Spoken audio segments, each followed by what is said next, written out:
There we go. What's up, bro? How's things going? It's been a minute. Good, man. You are wasting no time. Maximum productivity, King while podcasting. Look I'm at just this, finished. guys. New wave of multitasking. Here's an online accountability coach.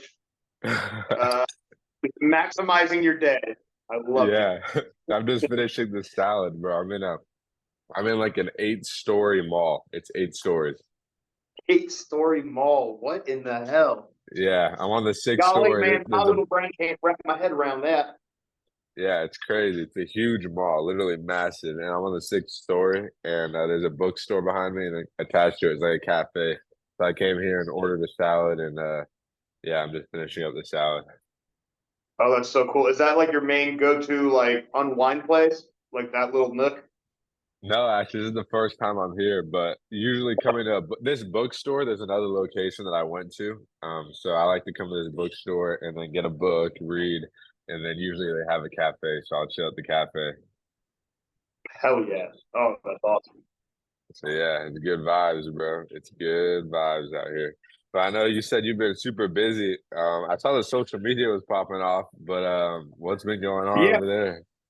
we've had Tyler we like handed him the reins of social media because that's something he's been wanting to work on. And then Yeah, it was all like that good push of like, okay, now you can just be doing stuff to work on it. Because he talks about wanting to do his like instructional videos and other stuff like that. And I'm like, but you got to be filming. So this is I think what's giving him that push, and it's really been helping him actually like film and record stuff for that, and it helps me a ton. Just because man, I guess it's just my age, and I just didn't grow up in like the social media era. Like, I understand how important it is, but it is just sometimes the last thing I want to be doing.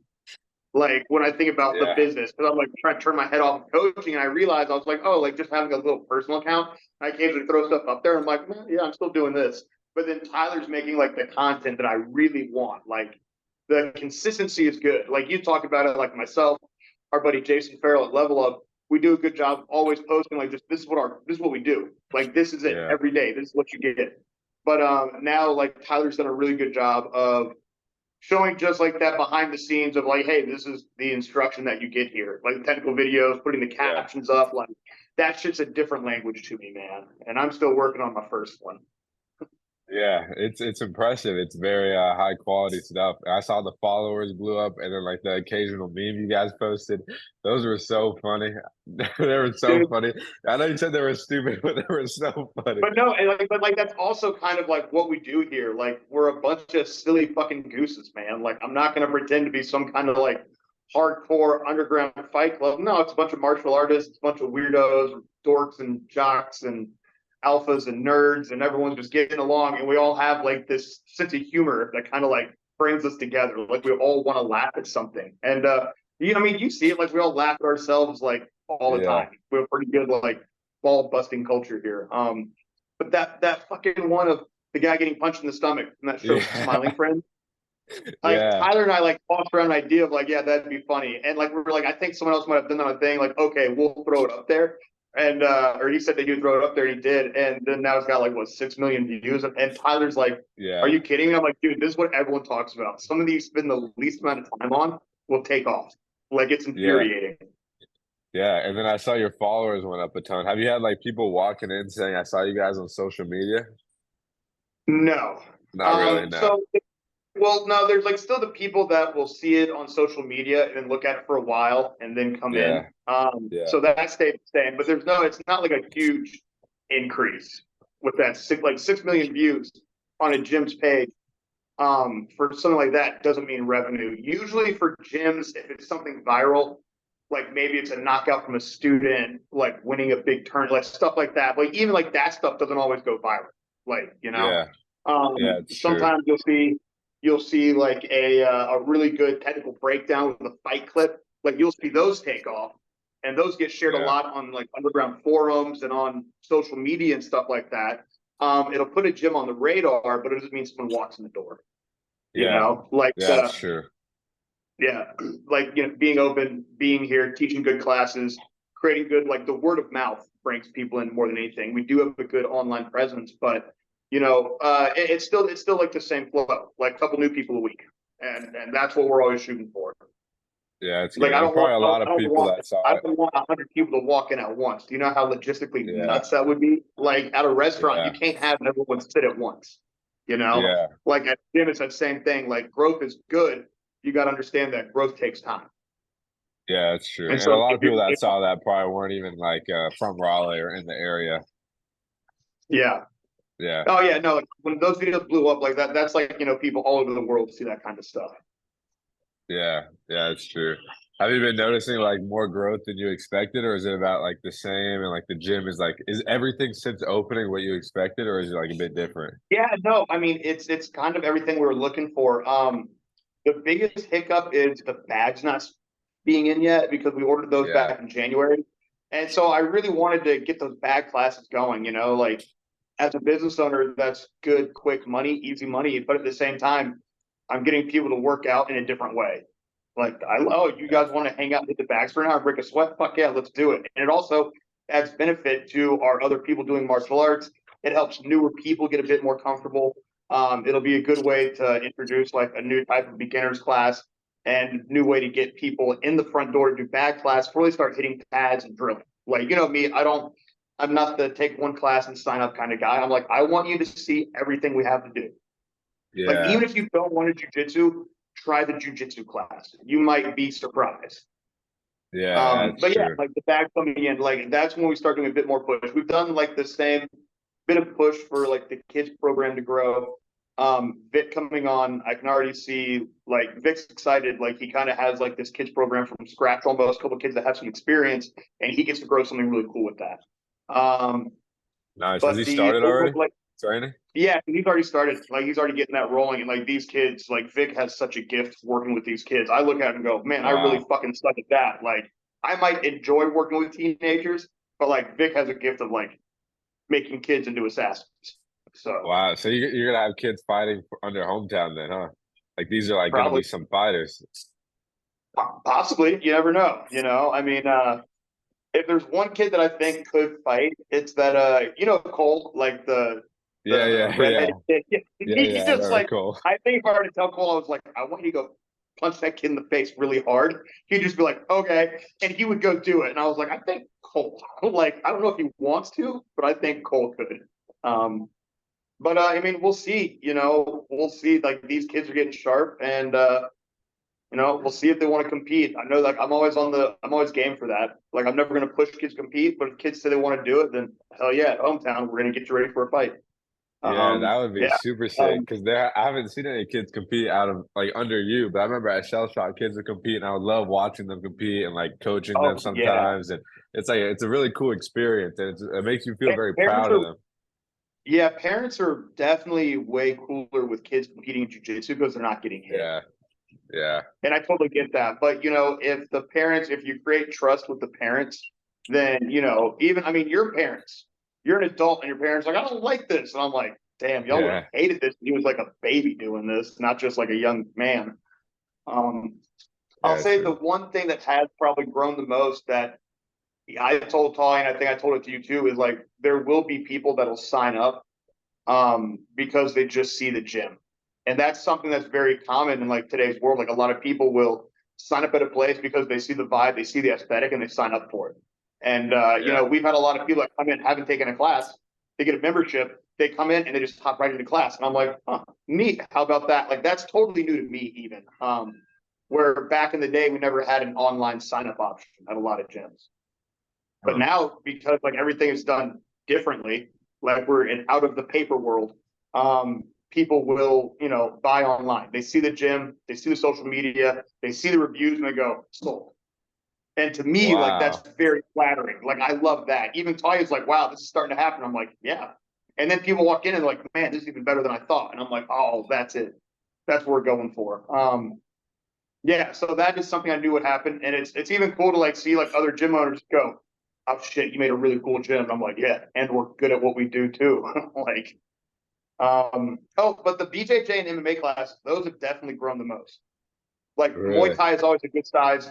Tyler's boxing class is still always growing. But the turnouts for the evening MMA and BJJ classes are regularly in like the 10, 12 people group. Where you saw for a long time, it was like sometimes one person, sometimes two people. But Yeah. now we've got just like so much more room for activities. It's a bit easier to get the job done. Oh, that's sick. So you have like a consistent group coming in, probably a couple fighters coming out of there. A couple guys are gonna get really good, like all around through that program. Yeah. Yeah. You didn't get to meet Ziggy yet, did you? Did you meet Ziggy? No, but actually Tyler mentioned him. They were having some sort of Yeah. conversation. Some guys did, Pat yeah. Ziggy walked in. He was training out in Greensboro, my buddy Lamont's gym, top level kickboxing. And Ziggy's moved to Raleigh, and Lamont was like, "Yeah, go check around, go check out some places." He checked out some other gyms. He came in here, and he was like, "Okay, this is it." And he'll definitely be fighting MMA, probably within like maybe like 6 or 7 months, dude. Like this guy, just like as I don't know who said it. It might have been Hunter, because Hunter has some very good like social commentary. He said, "Wow, this guy became a main character really quick. Like just showed up, Uh, had a couple good lines on an episode, but like he's in all the classes. Like he's here to learn. He's focused on the improvements, and seeing him hop into jujitsu, like he'd never done jujitsu or MMA until here. And I mean, he was sparring with Evan Arredondo on Saturday, and what I liked about Ziggy that I saw is that he turned every situation into a fight. If they're on the yeah, wall, if it's on the ground, like it's a fucking fight. And even Evan's like, okay, like this is cool. We got Sam that's fighting out of here still. Ty Cook will be fighting out of here. But yeah, there's definitely a crop like attorney Josh. He's making some great improvements. He'll be fighting MMA. He wants to do it like right now, but I'm like, buddy, like this is like we just got yeah, that step that can really get you ready now. Like there's no time to rush. Um, yeah, but yeah, no, there's like I definitely see that we'll have a pretty packed. I definitely, and I've always kind of had the feeling that I would be able to grow a bigger MMA team than uh-huh, like Muay Thai team. Like Muay Thai is very specific. Like, and there's always yeah, going to be guys competing in Muay Thai, but like MMA is just like that's America's sport. yeah, That's the thing that confirms people the most. More people are going to be drawn to MMA naturally, I think, if they want to get into martial arts in America. yeah, for So I sure. It's way definitely see, more popular, especially with the UFC. Like over the last couple of yeah, years, just blowing up with Conor McGregor and stuff. Yeah, a lot of people would probably come in for MMA or Conor Muay McGregor's Thai. pinky toe blowing up. Yeah, yeah, he just pulled out.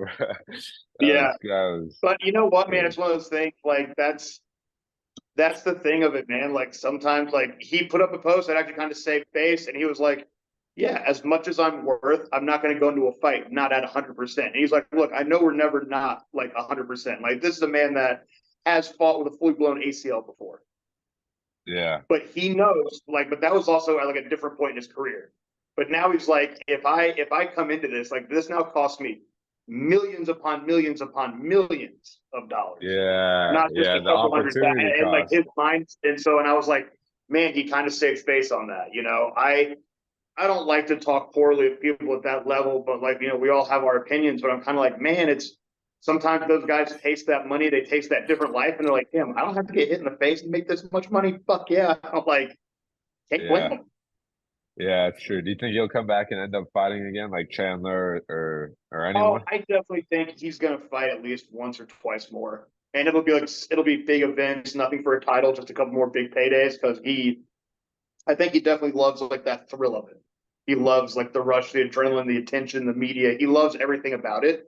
Yeah, Um, but he's also got more money than he ever could have imagined. So yeah, it's that true. changes what you're doing sometimes. Oh yeah, for sure. But then I mean the event that replaced it, we had Pereira versus Yuri too. I mean, what did you think of that Yeah, fight? that was That was awesome. ridiculous. What I loved is like all the conversations before that, just because of the character that Alex Pehe is and the character that Yuri is.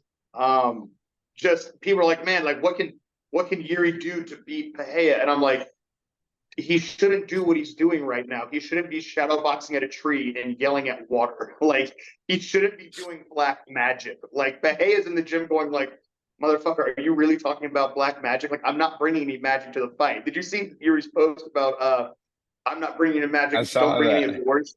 And then Yeah, I Alex saw Pehe was, that. no, I'm training for a fight. That's what I'm doing. I'm not believing in magic. Yeah, I mean, but yeah. but the build up, I'll say this, it was I think I have it on video and I'll have to send it to you. Or maybe I missed it, but their stare down was one of At the the most like start? cinematic events in fight history. Like we were all like here. We had a bunch of people here watching fights with us, and we were all just like giggling and cackling. Like we all felt nervous. We were like, oh my god, Yeah. look at this! Like the look in their eyes, the dead stare to each other. We were all just giggling, going, oh my god, this isn't real.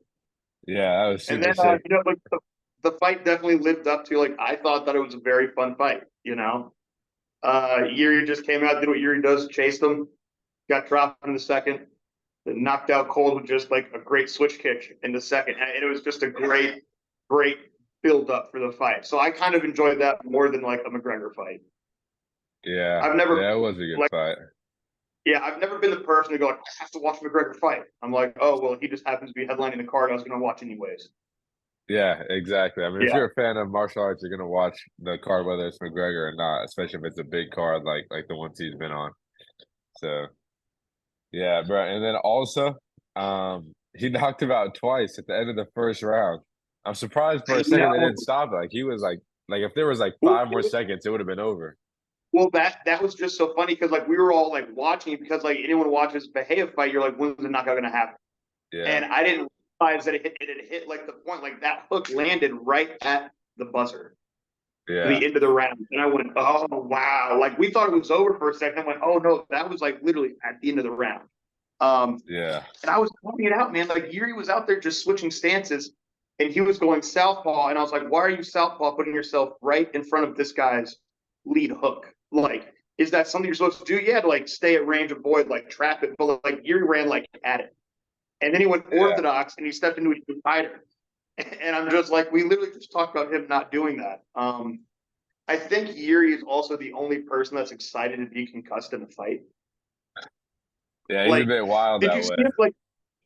Like he's wired different, man. Like he got knocked out essentially. Sits up and he goes, "Oh, we're still fighting, great."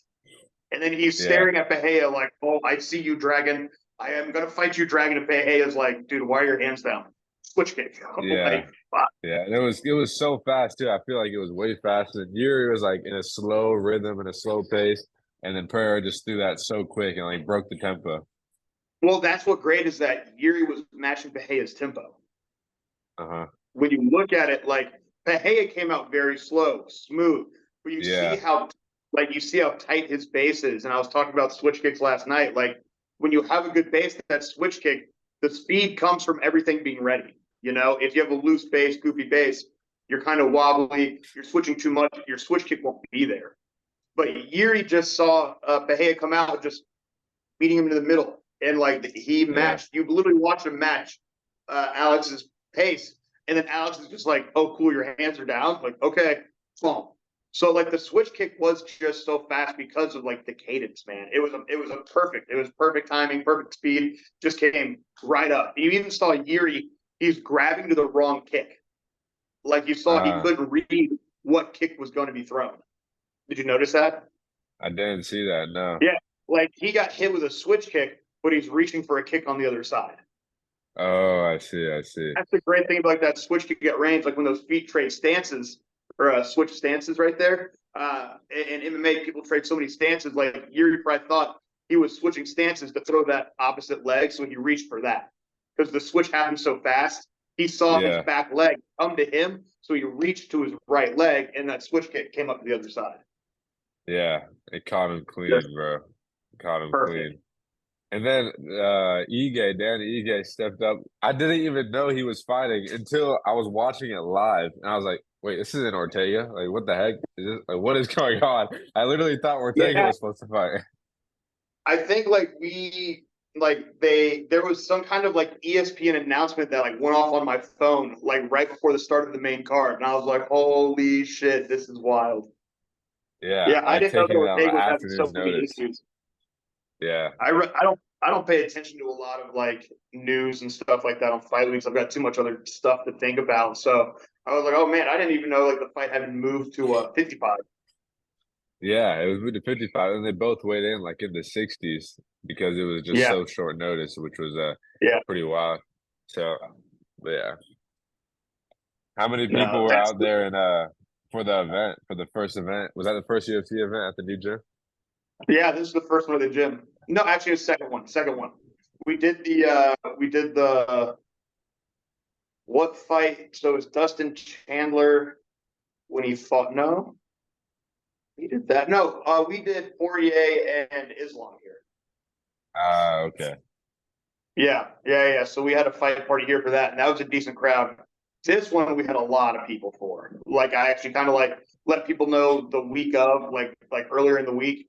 Like the last one, I was like, okay, we'll do it. Like we didn't get the projector until like that Friday, so I was like, Yeah. okay, like hell yeah, let's do this. But now like we let people know like, oh, this is gonna be like a really fun regular thing. Yeah. Wow, that's super sick, bro, to see everything grow. I remember one time walking in at the old gym and it was a UFC event. I think it was John Jones, and the place was just packed. I was We had shocked. I like was like, oh my we had like goodness. we had almost 60 people there. Yeah. Yeah, that was ridiculous. But I'm glad to see that it's growing a lot now. It's gonna be fun coming back and meeting all those people. And I think about that pretty often. Like sometime at the end of this year or the start of next year, I'll be back. There'll be so many people there I don't know, and it'll be like just meeting everyone over again. Yeah, dude, it'll be all the same people that you know with a bunch of new people as well. It'll be Yeah, nuts. yeah, And then also like Evan Arredondo, he has his program starting July 15th in Cary. and then he's still teaching at hometown, or he's moving Yeah, so he's everything gonna over be there. able to teach on Saturdays. And he's gonna be teaching over there just Monday through Thursday right now. Oh yeah, I saw that Arrow, right? Arrow Academy. Yeah, I'm super excited for him. He's already got guys over there working with him. I'm like, dude, that's perfect. Yeah, how's it been over there at hometown since he got there? His MMA class, like him teaching and how the guys liking It, it. it's really making a big improvement, and it's nice to have someone like Evan kind of putting all the pieces together because it helps us show like what else we can work on during the week. But Evan does an awesome job. Like he's always covering striking to entries to takedowns, different positions on the wall, different bits on the ground. Like MMA has so much to cover, so he does a good job of like just always looking at everything and like here's situation, here's the scenario. So it definitely runs in tune with how we already run classes here. Like it really falls in right in place. Yeah, and it's really, and I was like, okay, cool. That's like Bill and I were doing a really good job. Like we knew it, but like having Evan really helps us just like have someone in the middle that knows both the striking, the grappling, and has a lot of high level MMA experience to put it together. So Yeah, that's going to 'cause be a huge change. he's been in some rooms with some really high level guys, so he's got to see like all kinds of different trainings and stuff that he gets to bring to the gym. Oh yeah, and he's also just he's a very much like non bullshit person. Like if he teaches you something, it's because it works. There's never like a maybe. Yeah, yeah, sure. Do you think the MMA program is going to get bigger than the Muay Thai program? Oh, for sure. Oh, for sure. Yeah. Well, so not membership wise, but Uh-huh. competitor wise. Like that, like I Okay. definitely see us having more like MMA competitors than Muay Thai competitors. But like, with how we have so many new people, like there are the experienced guys, like you and Hunter, like you guys have the most experience and still only a couple fights. Yeah. And then like, we're bringing the WKA for in-house events, and I'm just trying to create opportunities of like, hey, what could inspire people to want to fight? Yeah. Like I'm not here trying to make like a room full of fighters. I'm just trying to make better martial artists, and martial artists do get better through competition. Whether Yeah. it be even scrimmages, smokers, or just like one or two fights. Like Yeah. your understanding of what we're doing in class is way different after a couple fights. Yeah. Because you get to apply it under pressure with another opponent. So that's really good. Yeah. Then like through like you maybe get like a handful of new people to fight. Like one dude keeps fighting, and it's like cool. Let's see what we can do together. But yeah, it's always going to be like, hey man, just come in and do martial arts first. And I just want to create opportunities for guys that want to compete. Yeah. Like the So WK yeah, scrimmage, that's coming up, what, in a couple of weeks, like this month? July 20th. Yeah, Oh, dang. Like 2, 3 weeks, you're gonna be having that. That's gonna be pretty sick, yeah, huh? I'm excited for that. Really excited for that. That's going to be fun. Yeah. That's the first event that you're hosting at the new gym, like competition. Yep, and it's the first WKA event in North Carolina. Dang. Well, Yeah. that's pretty big. Your gym's becoming like a hot spot. Well, I mean, I don't know. Like people have always said, wherever I go, like people kind of show up that want to fight, and I'm like, okay, cool. Like wherever I go, it kind of creates a competitive room. I mean, it's like I always have a competitive room for fighters. I always have a competitive room for people that just want to do martial arts. So I think now, like this gym, we really get to make it. Yeah, I guess it just becomes like the hot spot that I want it to be, where it's like, hey, you have room to train here, you have room to possibly compete out of here too. Yeah, yeah, it's true. And especially with all the MMA guys, like new MMA guys you're gonna be getting. Question I have is like if a new MMA guy came to you and said, "All right, I've never trained any martial arts, but I want to compete and have my first MMA fight." Like, what's the road you take him down from like brand new to having his first MMA fight, being ready for it? Man, that's actually awesome because again, we kind of get to brag about what we have to offer here. I Yeah, mean, we have your basics for learning striking and grappling. Like if you're coming through here on Monday through Thursday, you are learning basic strikes, basic applications for sparring and competition. Same thing for jujitsu. Like if you come in, we have jujitsu on Tuesday, Wednesday, Thursday. And even in those classes, like you're learning quality fundamentals and applications. For newer people, like we now have a 3 p.m. Ecological jujitsu class with Dylan, which is all just consistent flow rolling out of situations. And I'm seeing people with like very little actual jiu-jitsu experience become comfortable with like scenarios of rolling. Like how I make you guys do like tech sparring and drilling. We have a lot of that going on with the jiu-jitsu. And then on Fridays, we also have Bobby's clinch class. So throughout the week, like your first 4 or 5 months, you get to cover all like the basics needed to start getting ready for MMA.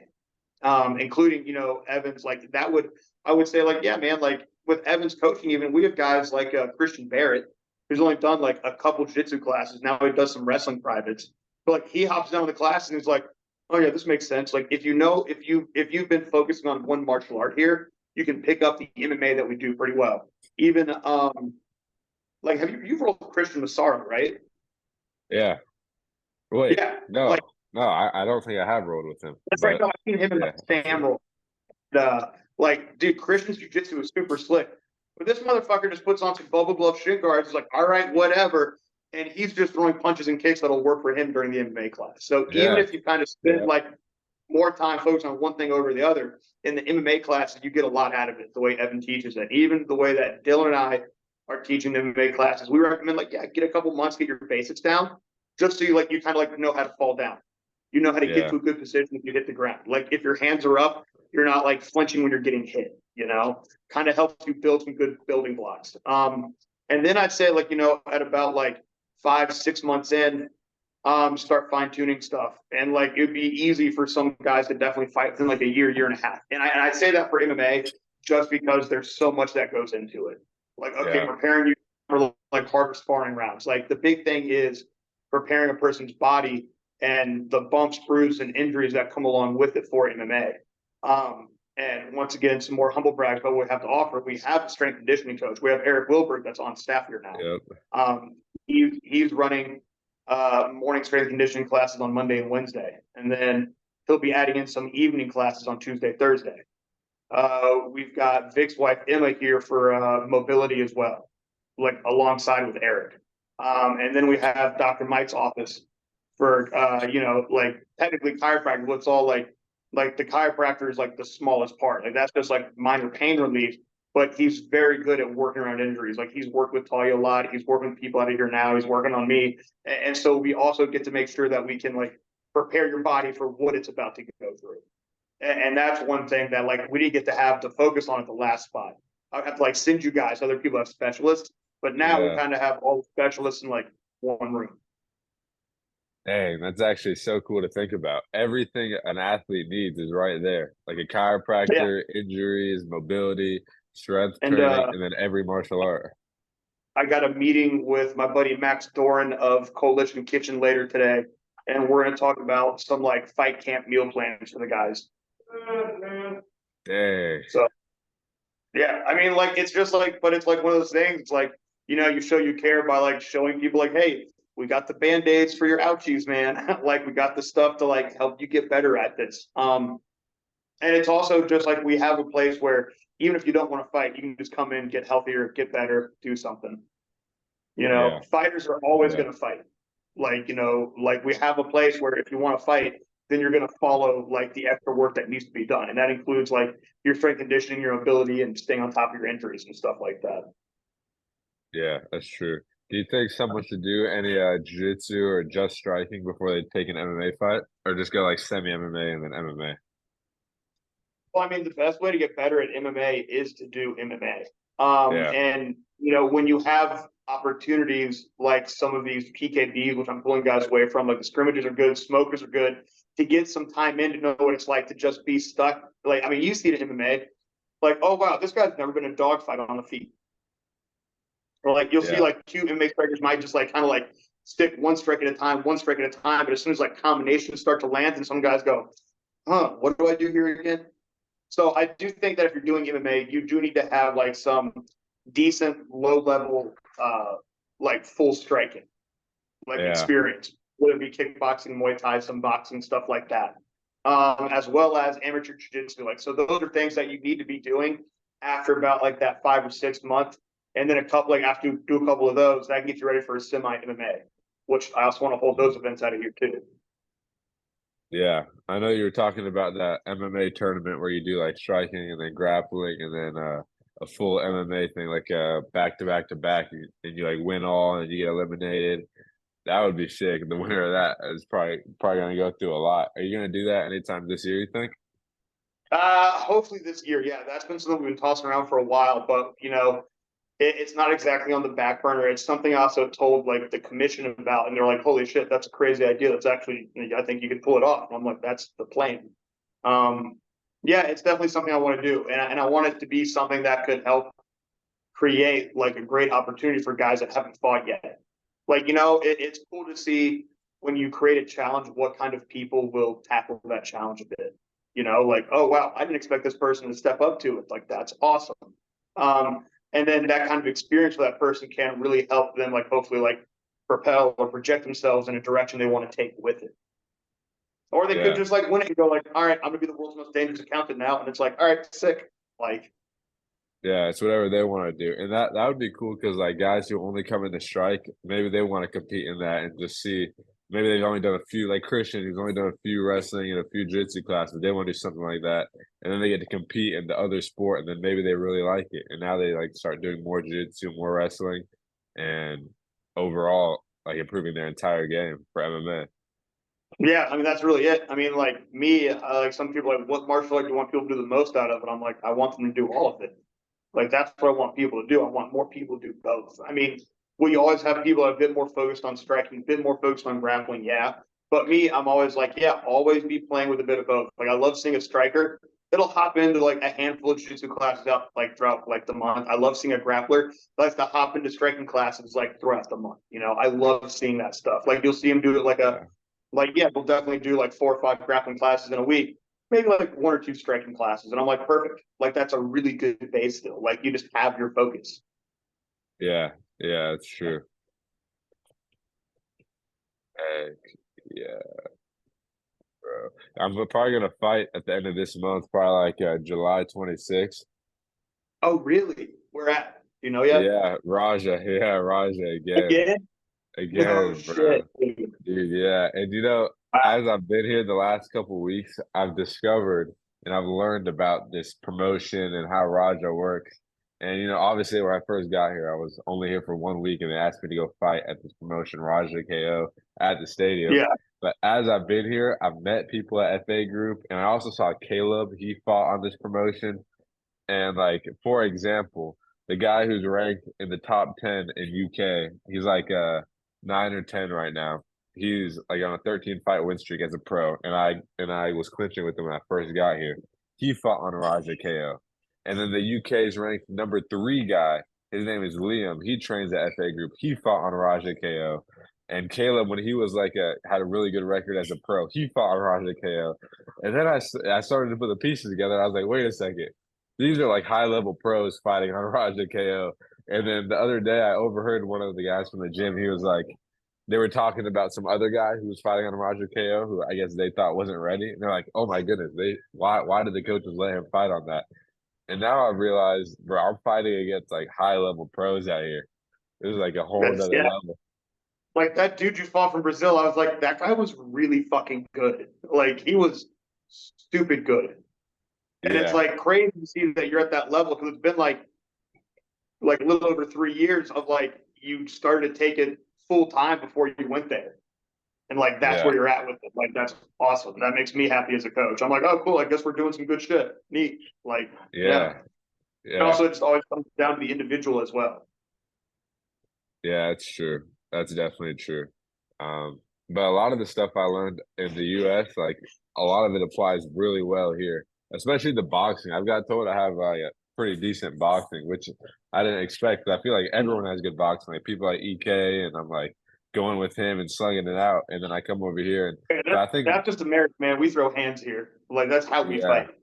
Yeah. yeah, yeah, it's super true. Because there's a boxing coach who came here and is like leading some of the class, some of the techniques that they teach at FA group, and he's from the U.S. He's from Texas, and a lot of these Thais are learning a lot of boxing techniques from because they are really like clinch heavy at FA group and kick heavy, and their boxing is decent. But I feel like that's a good area where I can keep up, and then I'm learning a lot.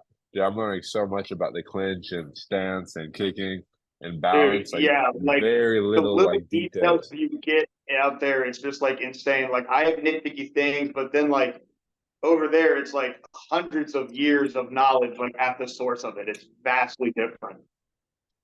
Yeah, And like it's also 100%. just like the experience they have in the clinch. I'm always like, if I want to go to Thailand, it's like, oh yeah, let me see how they clinch there, just to like study that a bit more. But like it's just so second nature to them. And they even show it's very simple, but it's just tight. It just kind of has to be in this little space. And they spend a lot of time there. And I tell people like that's how you get good at it. You spend time in it.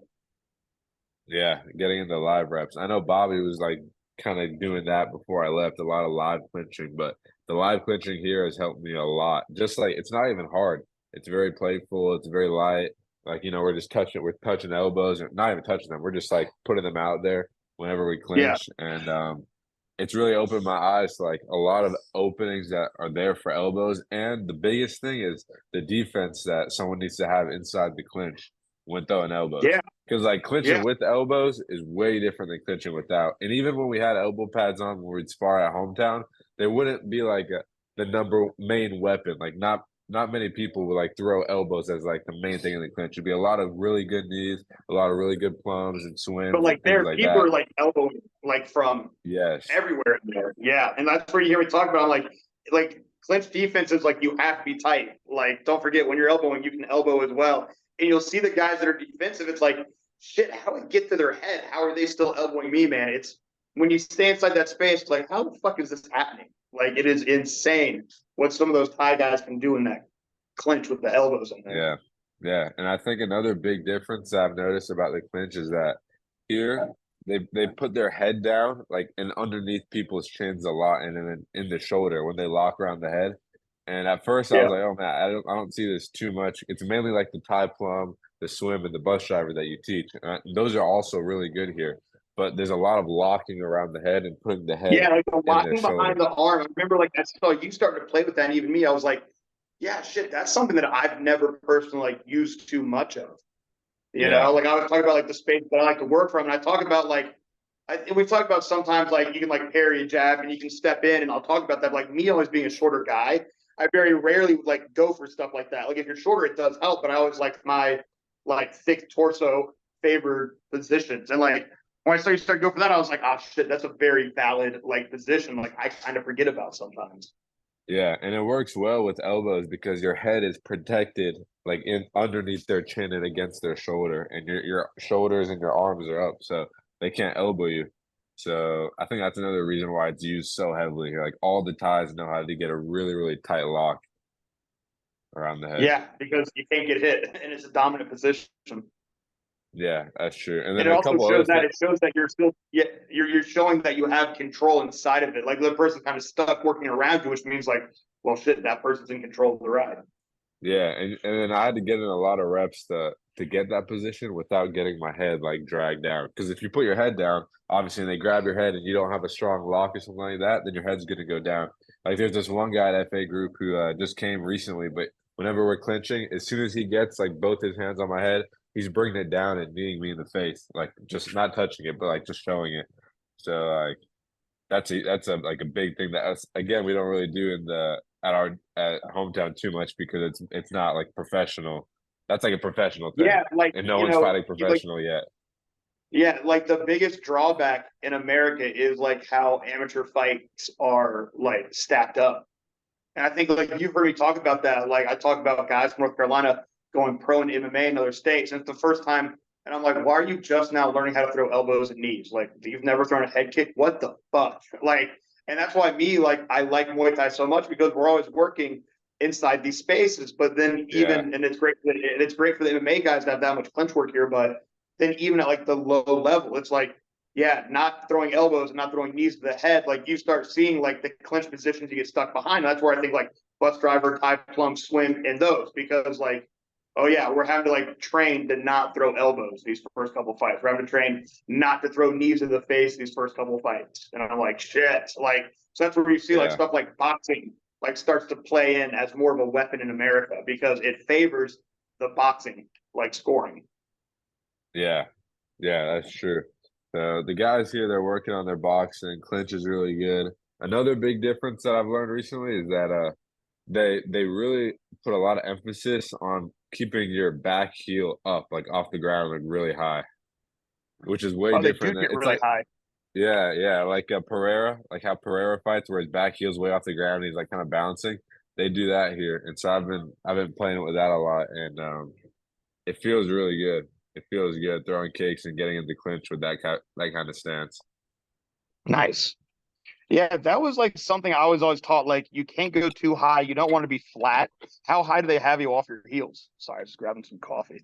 You're good. Just like on the ball of the foot, on the ball of the foot, but it's not the front foot. It's just the back foot, and that works really well Oh, for like interesting. yeah. So they get on the ball of their front foot when they throw kicks and when they throw knees, like rear knees and roundhouse kicks. But just walking or like just like in the stance, that back heel is way off the ground, and it's good for throwing like Interesting.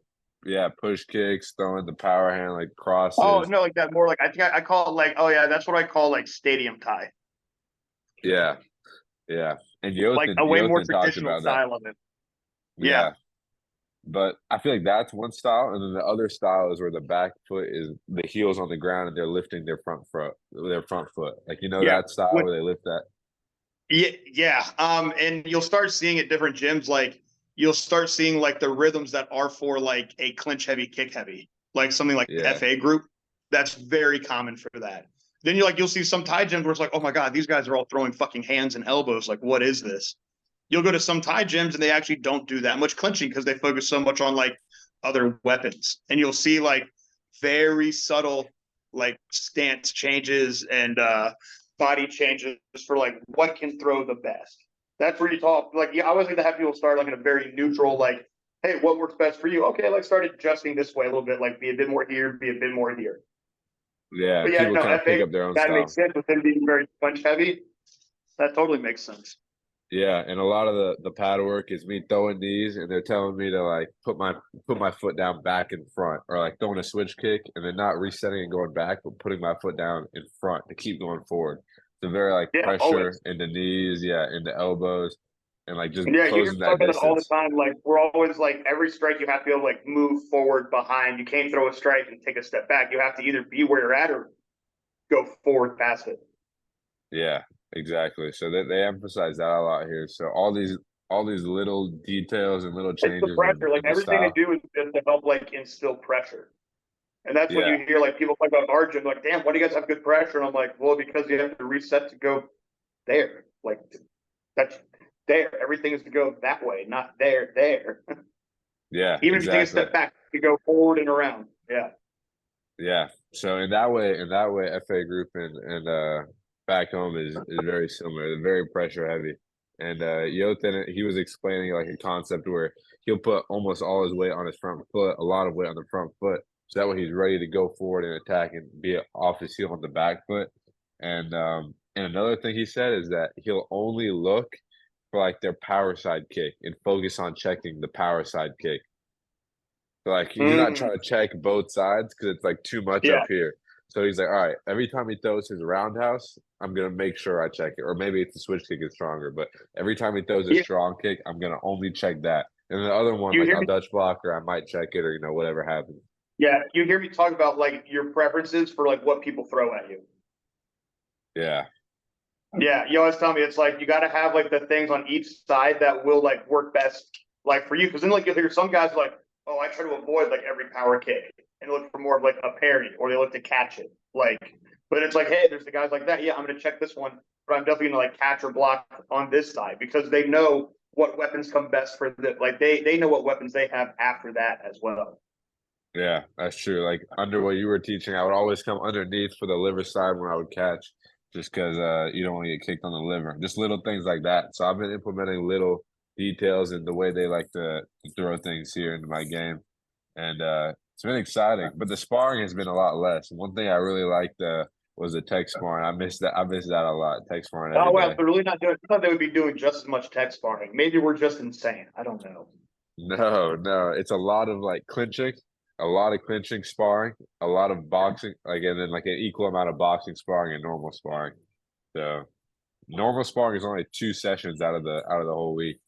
And I think tech sparring, I can really see the benefits of tech sparring now that I don't do it every day. It's like the distance management, the staying, applying the technique we learn in class that day in tech sparring would always help me like really Yeah. ingrain it. That's something that I also kind of like. I've always seen in Thailand. They always do like they will do more technical work, but it's like in jujitsu, like drilling.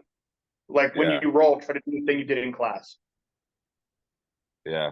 So Yeah. Are they like against some of you guys like doing tech sparring at the end of sessions? Like if people are down for it, or is it like it's only like what the trainers allow you to do?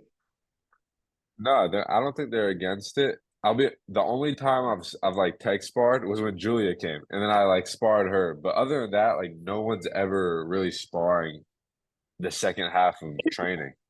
Yeah, no Interesting. one's really doing it at all. Everyone's just hitting the bag, or hitting pads. But I rarely, maybe once or twice the 2 months I've been here, I've seen people sparring like just on their own when no one else was sparring. Wow. Wow. That's crazy. I thought they'd be doing just as much, but you are seeing like way more clinch sparring during the week than anything else. Yeah, it's clinch sparring is an hour a day, every day in the afternoon Every session. day. And Yeah. That's yeah, like the big difference you see at a lot of places, like the hour of clinch sparring every day. yeah, and Or that like makes a here, it's huge like we difference. kind of just have like Fridays are like a big clinch focus. Or maybe like we'll spend some time like doing a bit more like clinch deep dives and stuff like that. Yeah, like when it's clinch week, people they'll be cognizant of it in tech sparring and they'll clinch and you'll be Yeah. drilling to clinch and stuff like that. But here, when you're forced to do it every day, you encounter like new problems and new solutions way quicker. Like the timeline for learning just shrinks a ton because all the hours are put in that small amount of time. So all the little Yeah. details like Like the feel. it's also there when you have more time to train, like there's like fewer details. Like here, it's like sometimes guys want to get in like once, twice, maybe three times a week. So I need to Yeah, try and give it like as much feedback as possible. And that's just also how I'm life. I'm like, oh, got to go over all these things. But yeah, we yeah. have like way less, like, people like their day jobs and stuff just have way less time to like train and focus. So it's like, I got to try and give them as much feedback so they can think about it on their own while they shadow box. Where there, it's like, yeah, we're going Yeah. to go train twice a day. Bye. Like they just do it. Yeah, that's true actually. Like everyone that's coming to FA group is like a serious fighter or like lives, breathes, sleeps Muay Thai. So they have like all day to do live stuff without feedback. Because that's Yeah. another big thing. There's not as much feedback. It's a lot of live work and then maybe like one of the trainers will come and they'll tell you to do something. So I did a private with one of the trainers here and learned so much in that little private. And now I don't like need to do a private every week. I can just take what I learned there and apply that over all the live Yeah. rounds. You already have like good study habits and note taking habits, and that goes a ton. Like a lot. I mean, I have some decent mental notes, but I've always been really bad. Like I'll train and I'll be like, I should write this down. Someone's like, hey, we should go get a beer. And I'm like, we should go do that instead. And like you guys are way better about like your note taking and like being mindful about like going back over those notes throughout the week. It's awesome to see. Yeah, I know Tyler does that a lot, and because I spoke with Tyler actually recently, and You actually mentioned that you and him were gonna like try to do a course or something like that. What do you think about that? Yeah, Are you guys we've doing been that? talking about that for a while. It's just like he has to understand like everything else that we have going on and like having to do that Yeah, around everything else. yeah, yeah. I mean, you guys are super busy, but because you teach so much, maybe you could just like record the classes, like the full class, and then like your instructionals, and that Yeah, could be the course just as you go, that instead is of something that starting with, yeah, jab and that's then something like Connor and I have the talked about as basics. well, where it's like just taking classes and dissecting them and turning those into courses. Yeah, because eventually the And so it can just curriculum will be, come all the way around. I mean, really like what I tell people, like the curriculum is like we're kind of always doing everything. Each week is a slightly different focus. Yeah, Like always trying to build good habits throughout. And like I don't know, something about people say gotta have a curriculum. I'm like, well, isn't the goal just always kind of get better? Like I don't like to have like that start over process. I feel like there should yeah, always be attacking, should always be defending. Like we're always going to be running back through this no matter what. Like some weeks there's different focuses. You know, yeah. I think like I actually curriculum, noticed that. Yeah, yeah, like curriculum to me, I guess this is just me and like my anti-school kind of ways. Makes me think of like, oh gee, like this semester in history, I'm not learning fucking shit. Like, so this way, like people that might be a bit more experienced are also learning as well as new people learning as well. And you know, with like yeah. having like the mixed classes up, like we get to like kind of spread out like advanced techniques and simple techniques. Like last night was a lot of just simple like tightening up how to hold tie pads, tightening up body kicks, finding range, like not even Mm. really hitting like super simple, just like every round we're hitting kick reps, making sure that we can check or parry after a kick. Drilling was like Yeah, the same thing, like adding in some stuff, like adding in strikes after the parries and checks. Then we did like some like teep rhythm, like interruption. So it was like very basic. So even new people were hitting like they weren't perfect, but they were using teeps to interrupt people's like body kicks and stuff like that. They were checking, they were returning. And then on like Tuesday, Thursday, like Tuesday pad work is going to be more like that. Hey, we're using full autopilot. You're blasting kicks. Like, let's fucking go. It's like you're sparring behind our mm. autopilot. Yeah, yeah, it's true. And even those little habits of getting the new guys to start that from like day one makes a huge difference. Like that smoker that I went up to with Castle and Andrew up in Maryland, like Castle teeped the guy and knocked him over, like while he was throwing a body kick, which you might think Oh like, yeah, oh wow, that takes like good timing to be able to see that yeah. and read Some that. But people it's are like, like, no, oh, we that's so practice high that. level, and I'm like, no, the fuck, it's not. Like, it's not. Like, if you like when you see here, it's kind of like boxing. You always have to be doing the jab. Yeah. So with Thai boxing, it's like I'll always tell people like we always got to be doing this measuring jab. We always got to have a teep or an inside low kick before we do stuff. Like when you're brand new, like pick one of those three today. You know, Mm. and it's like each person like will just do like their basics for like not falling over, their balance. Like even I'll tell people like, you know, technique improves over time, meaning like it gets prettier and more effective. Like it can be a little ugly and still be pretty fucking effective. Yeah, that's true. And that reminds me, I don't even remember the last time I've like heard you or ever heard you teach like, all right, this is how we're throwing a jab today. It's always more like principles and stuff like that. And then like the new guy that comes in, you'll take him to the side, show him the jab, show him the teep. And I'll show And him then he like, and then and it's like yeah. we're always building on like those good habits. And when I so like when I first started like teaching people from scratch, like my own program, damn near 10 years ago, there was a lot more of like really breaking it down. And now it's like making sure like different days of the week, like I can focus a bit more on different principles of like this strike, that strike. Because I don't have time for everyone to sit there and like do this. I want everyone to like know why we're doing this. And Yeah, then it's that like it's makes also like sense. that's why we have extra time. Like you have bags, you can improve technique more on the bags and stuff like that as well. Like pad work and drilling is like we're running with it, we're using it. Like we are improving that technique while we do it, but like that just gets better over time. Yeah, it's true. And another thing is you keep the class schedule and like what you're teaching super flexible, and then you adjust it to fights coming up and events coming up. So you always have something for the like, okay, we have a bunch of Muay Thai fights with elbows, so that's what we're going to be working on this week. Or we just have, K1 or Glory rule set, unified. So we're just going to be working on this rule set. And then you're able to adjust it every week based on what's coming up. Yeah, you see, like I kind of keep it like we can always veer a little bit more towards kickboxing, a little bit more towards Muay Thai. And I tell Yeah. people like during tech sparring in the class, like, hey, elbows are always on the table if you guys want to put them on. Like you can also choose what you want to work on. You guys want to just box today? All right, fuck it. I also love like when some days I'll come in, I'll have like two guys in the class, and I'm like, their day was Thai and my buddy Caleb, and I was like, well, we were gonna do Muay Thai, but we're doing MMA today because you two fucks are here. Yeah. And MMA, and I'm always like, I also love those kind of curveballs. We're like, oh shit, maybe I'm all new people. Maybe it's all like usually 9 a.m.s. Like sometimes there's new people. Sometimes there's like a room full of dudes that have all fought, and I'm like, you guys wanna have some fun? All right, cool, let's get to it. Like, yeah, I try to keep it as flexible as possible Yeah, while structured, which is weird. yeah, and those some of those improvised classes where it's like I would walk in, there'd only be like three people, and we're all doing MMA. Like some of those are always like the best work 'cause they're just on the spot. Like, what do you guys have to work on? All right, we fix this, and then like from that moment on, it's this big thing that we were messing up on is now fixed going forward, just spontaneously, not off like a curriculum or or like off a structured class. Yeah, I think that's my brain. It's naturally just kind of like a very tinkering kind of brain, and you see that in a lot of like even John Shell. Like he's a very like stoic, old, could have like grown up on a fucking mountain, like eating deers for a living. But at the same time, he has a very like when it comes to martial arts, it's a very tinkering brain. Like you see Yeah, him deep dive in jujitsu, and I'm like, holy shit! Like you see that like that coach's brain is very tinkering. Like let me problem solve, let me find new problems, let me play with it like over and over. And that's where you see like a lot of coaches have that. I call it that tinkering. That tinkering gear is always like finding new problems to fix. yeah, that's true. I think, and especially doing it for so many years as you and how long he's been doing it too, you pick up an eye for like being able to see things that other people can't see, so you can tweak them. Like I remember my first time ever going in there, he was like, "Oh wow, I think you did that really well." Or I don't think he knew my name. It was my first day ever. He's like, "Oh, you did that well. Like not a lot of people do that the way you did it." And I was like, "Oh, well, I didn't. I was just Thanks. doing whatever Cool. I thought what I was doing." He was like, "Yeah, no, a lot of people don't do that. It's a good thing to have done, and it's gonna serve you well." And then later, I realized, like, okay, yeah, he's right. Most people don't do that.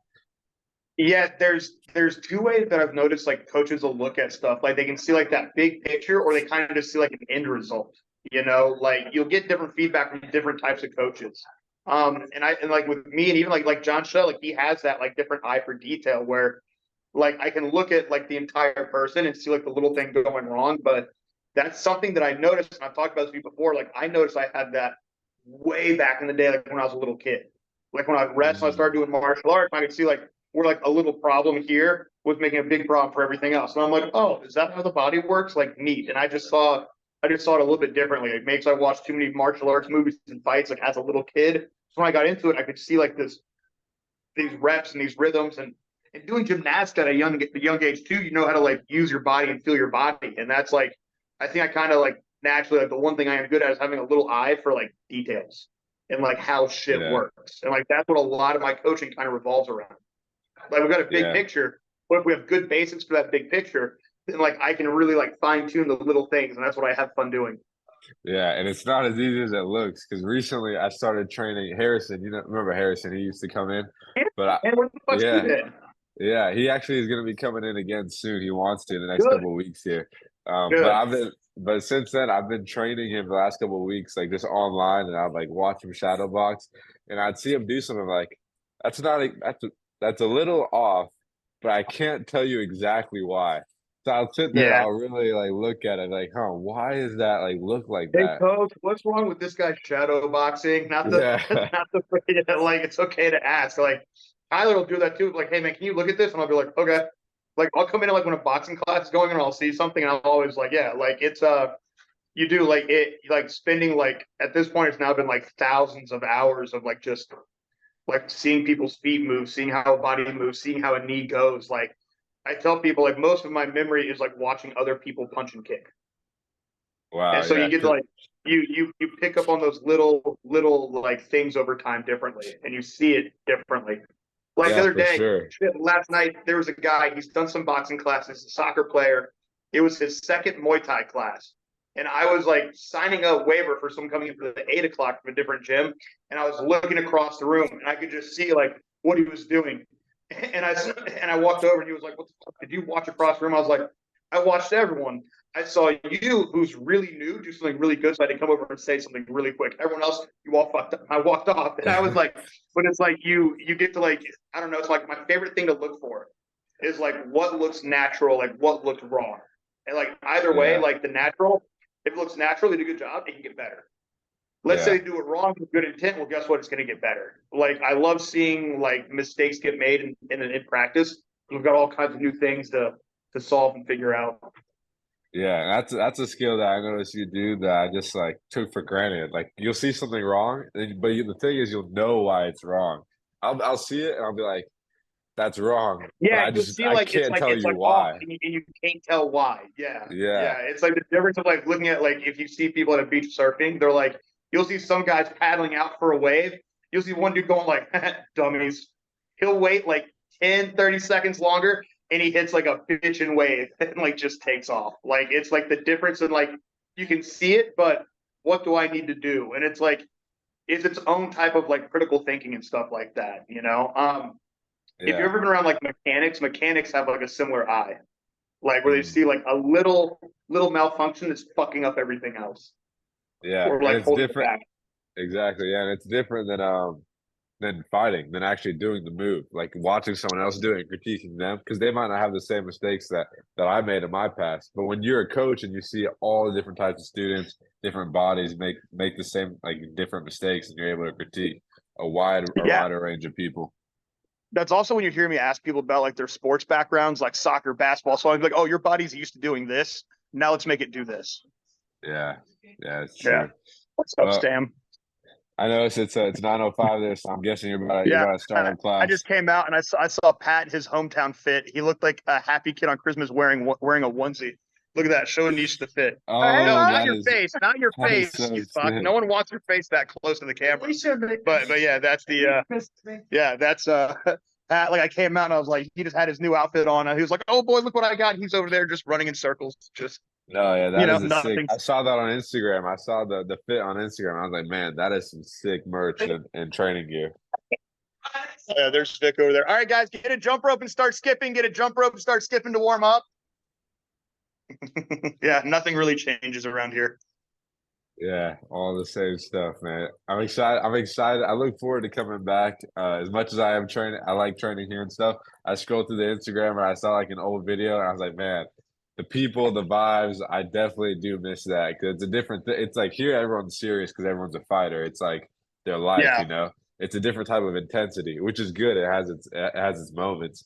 But then when you come back there and it's like all the jokes and the laughing, the lightheartedness, it's like, man, I miss that too. yeah, like over there, like it's true. Like fight is life. And Yeah, that's what makes it so unique there. We're like, and you hear me talk about it here, man. Like it's a unique mindset. And it's a unique mindset to find people like that in America.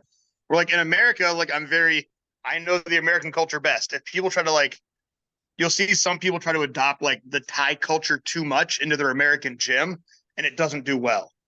Where it's yeah, like in America, like people want to do it. Maybe they want to do it to the extreme, or they want to do it as a hobby. So have a place where they can do both, like either as a yeah. hobby or like I'm ready for fucking Thunderdome. Like I'm like, all right, cool. What do you want to do? Like my favorite question to ask people is when they come in, I'm like, all right, what do you want to do? And they're like, well, I want to do martial arts. I'm like, well, yeah, but like, what else do you want to do with it? Like, there's a lot you can do with it, and they don't think about that, you know? Yeah, yeah, that's good, and you get to help guide them and stuff like that. So Yeah, which is like a yeah, weird thing to think about. Like, wow, I'm guiding people. I feel like I give horrible advice, you know? yeah. Well, my laptop's about to die, so we should probably end All this right. so the recording saves, so I don't lose it. But yeah, it was a All good right, dude. chop it up, bro. Good catching Yeah, up. it is always great to catch up, my dude, and enjoy that 8-story mall and all that crazy shit. And Yeah. yeah, man, I'll keep tabs on you, dude. All right, sounds good. We'll talk soon. All All right, right, later, peace. man.